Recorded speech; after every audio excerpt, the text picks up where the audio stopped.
Bonjour et bienvenue dans votre nouvelle vidéo. Aujourd'hui, on va parler d'être aligné au quotidien. Qu'est-ce que ça veut dire? Comment on fait? Tout simplement, déjà, être aligné à quoi? Moi, je dirais être aligné à votre système de valeurs. C'est-à-dire que quelles sont vos valeurs principales? Moi, j'essaye d'avoir des valeurs qui sont à la fois personnelles et en même temps des valeurs spirituelles. J'essaye d'être, tant que faire se peut, être aligné à mon être spirituel. Je dis pas que c'est comme ça tout le temps. Je dis pas que j'y arrive en permanence. On est tous perfectibles, on est tous en chemin. Mais déjà, d'en avoir l'intention, je trouve que ça nous donne une forme de fil d'Ariane comme ça à suivre.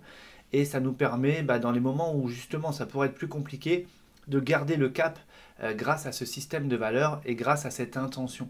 Donc ça veut dire quoi? Par exemple, vous pouvez être aligné à votre système de valeurs par rapport à l'honnêteté, la sincérité, l'humilité, la simplicité, la sympathie. On pourrait dire la bonté finalement plus que la gentillesse parce qu'être gentil, euh, finalement parfois ça peut avoir des travers alors que en tout cas moi dans mon niveau de lecture des choses, être bon pour l'autre, ça ne veut pas forcément dire être gentil justement. Parfois on peut passer pour un méchant alors qu'en fait l'action était plutôt bonne. Mais tout le monde n'est pas prêt à le recevoir à l'instant T de cette façon-là, quoi. En tout cas, au quotidien, je trouve que en termes de développement personnel, connaître son système de valeurs, moi en tout cas, j'ai en plus le niveau spirituel auquel j'essaye de m'aligner. Et je me dis, effectivement, je suis incarné, mais derrière tout ça, je suis un être spirituel finalement. Et donc, je vais essayer au quotidien d'être dans une démarche de la plus authentique possible. Voilà, on pourrait parler d'authenticité dans ce fait d'être aligné. Ça veut pas dire, enfin, en tout cas, on n'est pas infaillible. Parfois je me mets en colère, parfois j'ai moi aussi des émotions, parfois je peux, même si j'en ai pas eu l'intention, ne pas être sympa avec quelqu'un parce que voilà, on est humain, on est vivant.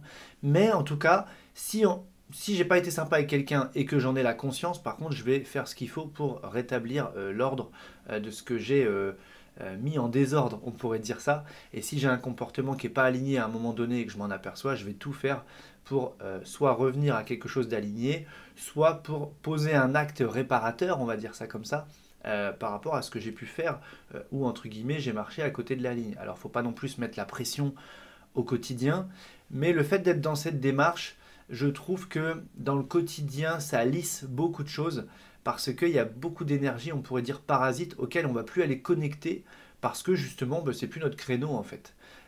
Ça nécessite aussi une belle introspection, d'aller voir ses points faibles, d'aller voir ses zones d'ombre, hein, on pourrait dire ça comme ça, parce que nul n'est parfait, et forcément, il y a des moments, il y a des parties de nous comme ça qui s'activent, on pourrait dire ça comme ça, et c'est bien de les connaître, de les reconnaître, et puis d'avoir ces petits antidotes, et on est tous en chemin, c'est ce que je disais en début de vidéo, finalement on est tous perfectibles, donc on a le droit de se tromper. Par contre, quelle est l'idée qui est derrière l'erreur en fait? Une fois que j'ai fait une erreur, si j'en ai conscience, qu'est-ce que je fais?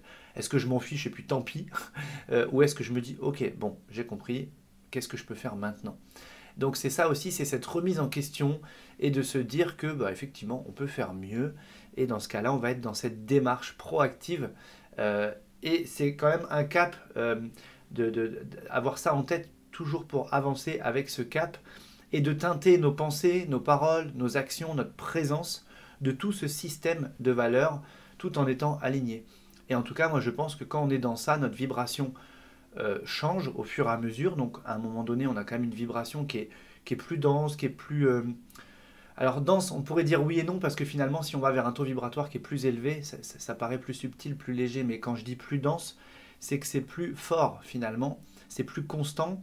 Et donc, à un moment donné aussi, juste à être présent, il y a ce rayonnement.